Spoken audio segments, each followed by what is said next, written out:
এই ফ্রিজ পরিষ্কার করতে গিয়ে আজকে দম বেরিয়ে গেল আমার। এরকম কাজ বেড়েছে আমার। ঘুম দিয়ে উঠে দিয়ে সেই যে যুদ্ধ শুরু হয়, সেই যুদ্ধ যেন থামবার নয়, একটার পর একটা যুদ্ধ চলতেই থাকে। আজকে রয়েছে বুধবার, মনার রয়েছে রাত্রে পড়া, আমার রয়েছে সকালে টিউশানি, বিকেলে টিউশানি, কি আর বলবো, একটার পর একটা কাজ। আর এদিকে আমার শরীরটাও করেছে খারাপ। এই ভিডিওতে হয়তো তোমরা দেখতে পাবে না, কারণ পরের দিন শরীরটা খারাপ হয়েছে, ভয়েসটা যেহেতু পরের দিন দিচ্ছি, তো তোমরা বুঝতেই পারছো আমার গলার আওয়াজ শুনে যে গলাটা একদম গেছে বসে। আটা চেলে তারপর আটা মেখে তারপরে রুটি বানাচ্ছি এখন বেশ কয়েক মাস ধরে। কেন বলো তো, আটায় বর্ষাকাল বলো আর যেই কালই বলো এত ধরনের গুড়ি গুড়ি পোকা হচ্ছে, কেন যে জানি না। ফ্লিপকার্ট থেকে এখনও অবধি আটা আনিনি, সেই জন্য আটাটার ব্যাপারটা জানি না। এখন অবধি দোকান থেকে আটা আনা, আটাটাই আমার চলছে। ফ্লিপকার্ট থেকে আটা আনলে তারপর বুঝবো যে অন্য জিনিসের মতন ফ্লিপকার্টে আটাটাও ভালো আসছে কিনা। তবুও ফ্লিপকার্ট থেকে আনা ময়দাও আমি ভালো করে চেলে নিয়ে তারপরেই খাচ্ছি, বর্ষাকাল তো।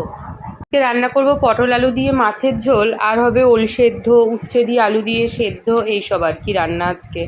শুভ সকাল বন্ধুরা, পুজো লাইফস্টাইল আবার একটা নতুন ভিডিও নিয়ে সবাইকে জয়গুরু জানিয়ে চলে আসলাম। আজকে হচ্ছে বুধবার, আর সকালবেলা ঘুম থেকে উঠে দেখছি আকাশে সুন্দর রোদ উঠেছে। সেই পুজোর সময় যেমন ঠিক রোদটা ওঠে, ঠিক সেরকম একটা সুন্দর রোদ দেখে মনটা ভারী ভরে গেল। কারণ বহুদিন বোধহয় আকাশে সকালে ঘুম থেকে এরকম রোদ দেখিনি। সেই গরমকালে যখন ঘুম থেকে উঠি না, ভোর 5টার সময় দেখি আকাশ থেকে মানে যেন ঢেলে রোদ বেরোচ্ছে। তো আজকেও যখন আমি ঘুম থেকে উঠেছি তখন দেখছি যে আকাশ থেকে মনে হচ্ছে সেরকমই একটা সুন্দর স্নিগ্ধ রোদ। তবে গরমের রোদটা লাগে তপ্ত, আজকের রোদটা লাগছে স্নিগ্ধ। কেন বলো তো, যেহেতু অনেকদিন বৃষ্টি হলো সেই কারণেই হবে হয়তো। ওদিকে রান্না তো আমার চলছে, রান্না হয় মানে এখনও কমপ্লিট হয়নি। ভাত রুটি এগুলো হয়ে গেছে, আজকে সেরকম কোনো রান্নাও নেই। চলো এক গ্লাস জল নিয়েছি, একটু জলটা খাই, খেয়ে তারপর আবার রান্নার দিকে যাই। ঘর মোছা হয়ে গেছে, কিন্তু জামা কাপড়গুলো এখনও কেচে উঠতে পারিনি। জামা কাপড়গুলো কেচে ধুয়ে আজকে যেন মনে হয় একটু শান্তি পাবো। দেখতে পাচ্ছ সকালবেলা জানলা খোলাতে কি সুন্দর রোদ এসে পড়েছে। সকালের দিকটা এরকম রোদই ভালো লাগে, না হলে না জামা কাপড় একদম শোকাতে চায় না গো। আর আমার জামা কাপড় মেলা সেরমভাবে জায়গা নেই, ওই ঘরের মধ্যেই মেলতে হয়। আর এই ঘরের মধ্যে জামা কাপড় মেললে কী হয় বলো তো, ওই ভেজার যে ঠান্ডাটা, সেই ঠান্ডাটা এসে সবাইকে ধরে যায়। উচ্ছে আলু সেদ্ধ একদিকে মাখছি, আরেকদিকে ওল ভাতেটাকে আলাদা করে মাখলাম। চা বিস্কুট রেডি করে নিয়ে আমি বসে যাব পড়াতে। পড়তে চলে এসছে একজন, আরও 2-3জন এক্ষুনি চলে আসবে। আর এদিকে ঠাকুর বাসন মাজা হয়নি, আমি ছুতে পারবো না তো, গণেশই মাজবে ওটা। জামা কাপড় সব বাইরে ধুয়ে মেলে দিয়েছি, আর রান্নাবান্না আমার প্রায় শেষের দিকে।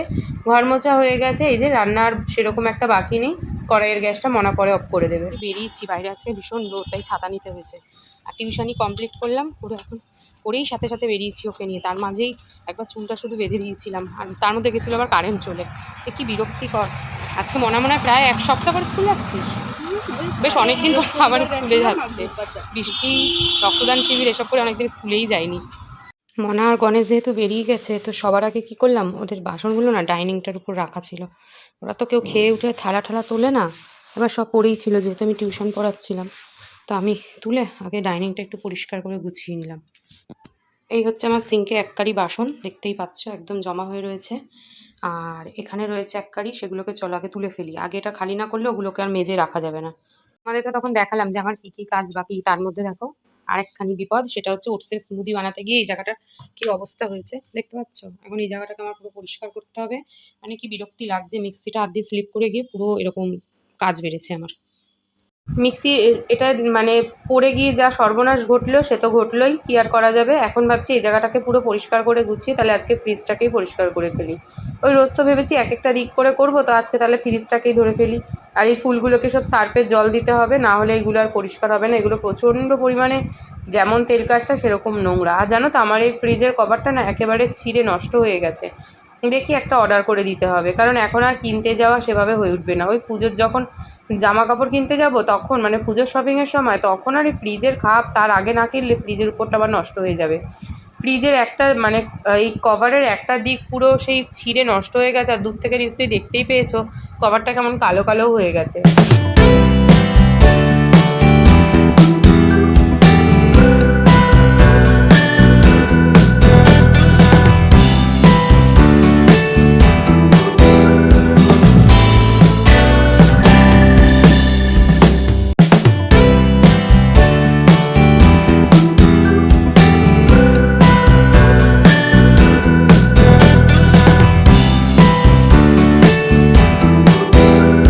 এই হচ্ছে আমার ফ্রিজের অবস্থা, কি পরিমাণে নোংরা পড়েছে দেখো। ফ্রিজ যে আমি একদমই পরিষ্কার করি না তা কিন্তু নয়, 6 মাস অন্তর অন্তর পরিষ্কার হয়েই থাকে। প্রতি সপ্তাহে তো ফ্রিজ আমি মুছছি, তারপরেও ফ্রিজের এই অবস্থা। চলো ফ্রিজের এগুলো সমস্ত প্রথমে কসবাইট দিয়ে ভালো করে ঘষে নিয়ে তারপরে ন্যাকড়ার জল দিয়ে ভালো করে মুছে পরিষ্কার করেছি। আর এই বরফগুলো জলটা নাই যেখানটা প্রেস করে দিয়েছিলাম, যার জন্য কী হচ্ছিলো, এগুলো সমস্ত এসে নিচে পড়ছে। আর এই যে জলটা পড়ছে, যতই কাচাচ্ছি কিনা জল চলে আসছে, ওই জন্য ন্যাকড়াটা দিয়ে রাখলাম সব জলগুলো এর মধ্যে পড়ুক, তারপর ন্যাকড়াটা ধুয়ে নেবো। চল এই জায়গাটাকে এখন ক্লিন করি। এর অবস্থা তো ভীষণই বেহাল অবস্থা। এই যে এগুলো সমস্ত পরিষ্কার করতে হবে। ওখানে একটা চাদর ভিজিয়েছি, কাচবো। ফ্রিজের যে ফুলটা থাকে ওগুলোকে সব বার করেছি, এগুলো সব মাজবো, এগুলোকে এখনও মাজিনি। আজকে ডাইনিং পরিষ্কার করা হবে না, ডাইনিংটা ধরলে আবার আরেকদিন সময় লাগবে, কারণ অনেকটা সময়ের ব্যাপার। ডাইনিংটা না হলে খুব ভালো করে পরিষ্কার করা যাবে না, জন্য আজকে ফ্রিজটা আর পাশের ফিল্ডটা ব্যাস এইটুকুটা পরিষ্কার করেই আজকে বেরিয়ে যাই। সমস্ত মেজে গুছিয়ে ফেলেছি, বাবা হাঁপিয়ে গেছি আমি। আর চাদরটাও কেচে নিয়েছি, চাদরটা এখন ধোবো, ধুয়ে তারপর কোথায় মেলবো জানি না। তাকে একদম জায়গায় গুছিয়ে একদম ঠিকঠাক করে নিয়েছি বাবা। এই ফ্রিজ পরিষ্কার করতে গিয়ে আজকে দম বেরিয়ে গেল আমার। স্নান কমপ্লিট করলাম, টিপ করতে ভুলে গেছি। আর গণেশ আজকে পুজো দিয়ে গেছে, তো সেই জন্য পুজো দেওয়ার আর কোনো পাট নেই। এখন যেটা কাজ কি বাকি বলো তো, দাঁড়াও দেখাই তোমাদের কী কাজ বাকি এখন। বুঝতে পারছো, একটা জলের বোতলেও জল নেই, জলের বোতলগুলো সমস্ত ভরতে হবে। এই যে বাসনের এই অবস্থা, তারপরে খেতে বসবো। এই কাজটা সেরে তারপরে থেকে উঠলাম, উঠে আমি রেডি হয়ে নিয়েছি, এখন যাচ্ছি হচ্ছে মনাকে আনতে। তো চলো মনাকে গিয়ে নিয়ে আসি। আর আজকে তো জল টল কিছু ভরতেই পারিনি, সমস্ত জল ভরলাম উঠে। এই যে বিছানা পুরো গুছিয়ে নিয়েছি, এক্ষুনি আবার টিউশনি পড়তে আসবে। দুপুরে আমার কাজ সারতে আজকে জল চলে গেছিলো। স্নান সারার পর না সব বালতি সমস্ত খালি ছিল, সেগুলো ঘুম থেকে উঠে সমস্ত ভরে নিলাম। আর বেলায় যে চাদর নাইটি খিচেছি, সেই চাদর নাইটি আমার এখনও শুকাচ্ছে, ওগুলোকে এসে তারপরে তুলবো। বাড়ি এসছে 40 টাকা সেদিন হারিয়ে এসছে, কি বলবো। তাই জন্য এখন আর ব্যাগে টাকা নিয়ে যায় না, 10 টাকা নিয়ে যায়, কিছু যদি খেয়ে নেয় আবার পরের দিন এসে ব্যাগে 10 টাকা ভরে নেয়। সেই 10 টাকাটাও আজকে চুরি করে নিয়েছে।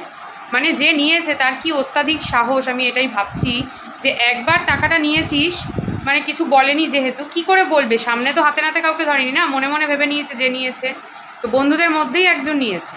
তো যাই হোক, এখন আবারও 10 টাকা নিয়েছে।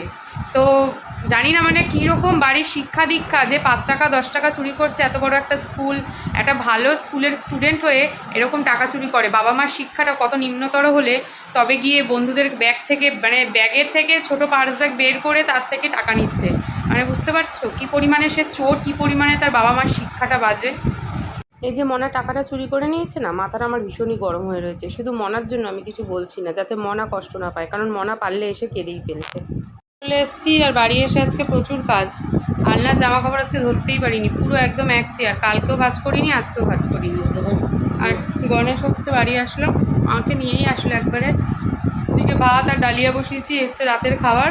আর এখন চলো জামা কাপড় কটা ভাঁজ করবো, করে সবজি কাটবো। কালকে সবজি কাটা হয়নি, আজকে ফ্রিজ পরিষ্কার করতে গিয়ে পুরো সময়টা ওখানেই চলে গেছে। তো চলো ভিডিওটা আজকে এখানেই শেষ করছি। ভিডিওটা ভালো লাগলে প্রথম থেকে শেষ অবধি দেখো, লাইক কমেন্ট শেয়ার করো। আর ভিডিওটা ছেড়ে দেওয়ার আগে অবশ্যই আমার চ্যানেলটাও সাবস্ক্রাইব করে দিয়েছো। আজকের মতন টাটা, দেখা হচ্ছে একটা নতুন ভিডিওতে।